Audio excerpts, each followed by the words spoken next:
That's right, Yvette. You know, typically detectives would be looking into how something happened. Right now, these detectives are tasked with figuring out who the victim actually is because they got a phone call from two people claiming to both be victims of an armed robbery here.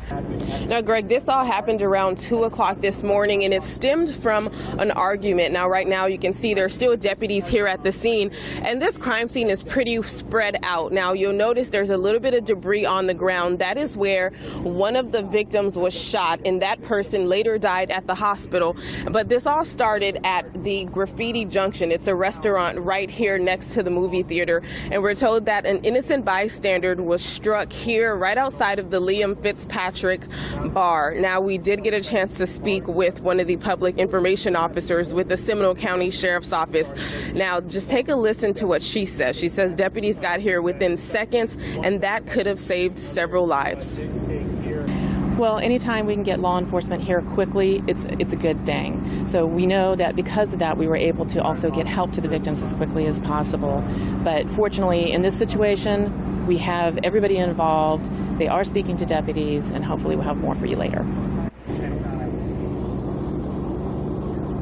Now back out here at the scene, we're showing you an SUV where a third person was taken into custody. Right now, officials are referring to that person as a subject. Now, they searched him for a while and placed him in the back of the car, but he's only being referred to as a subject. And about half an hour ago, there was a woman out here who was pretty hysterical. She was taken away by paramedics on a stretcher. We're told that she knew one of the victims. Now, again, this all happened here around 2 o'clock. One person dead and a bystander also struck.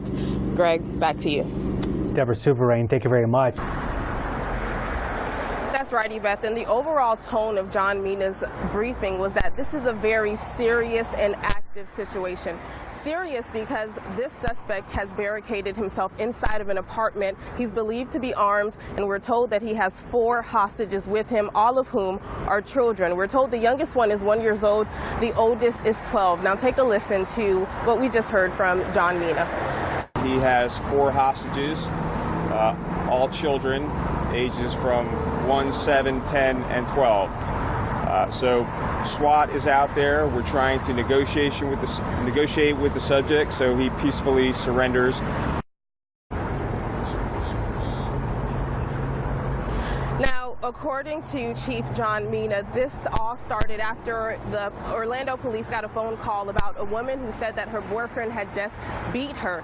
When officers got to the apartment complex, we're told that they spoke with the woman and then tried to locate the suspect, and that's when gunshots were exchanged. We're told at least one officer was able to return fire.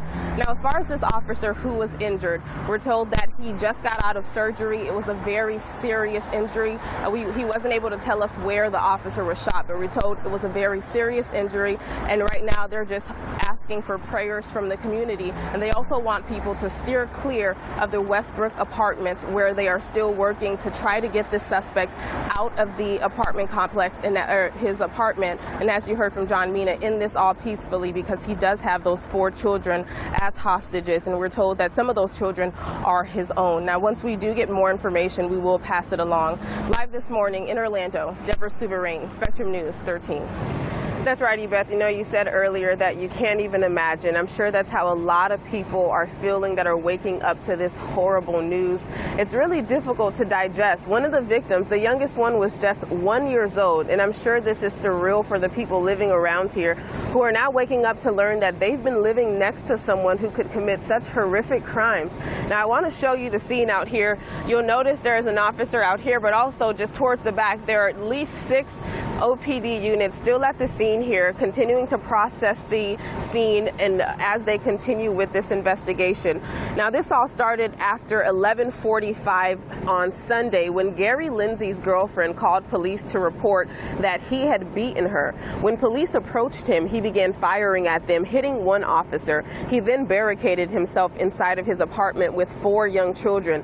Now, those young children we now know were killed by Lindsay. 2 of them killed by their own father. The other 2 were his girlfriend's children.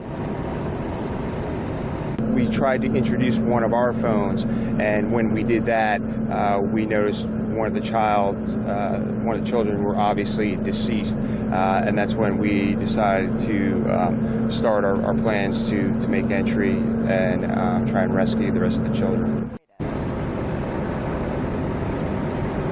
Now, what you heard from Police Chief John Mina happened around 8:30 last night. That's when police went to deliver a new phone to Lindsay. This standoff lasted more than 20 hours here at the Westwood Apartments. And we learned last night that the Orange County Sheriff's Office also assisted with this operation, bringing out their SWAT team to relieve OPD's team, who had been engaged with Lindsay for several hours. Now, back out here live, we're showing you the officers who are still out here, again, continuing to work on this investigation. And right now we've noticed that they're not allowing anyone to enter this apartment complex unless you live here. We will continue to follow this tragic story and bring you any updates as they become available. Reporting live this morning in Orlando, Deborah Souverain, Spectrum News 13. Ebeth, haven't gotten any new information from deputies yet, but I did get a little bit closer to the area where you can see the investigators are talking to one another right now. And it's in that area where I noticed there was blood on the ground and what appeared to be clothing. I don't know if you can make that out, but there are some lights out there kind of pinpointing where there's evidence on the ground. Now,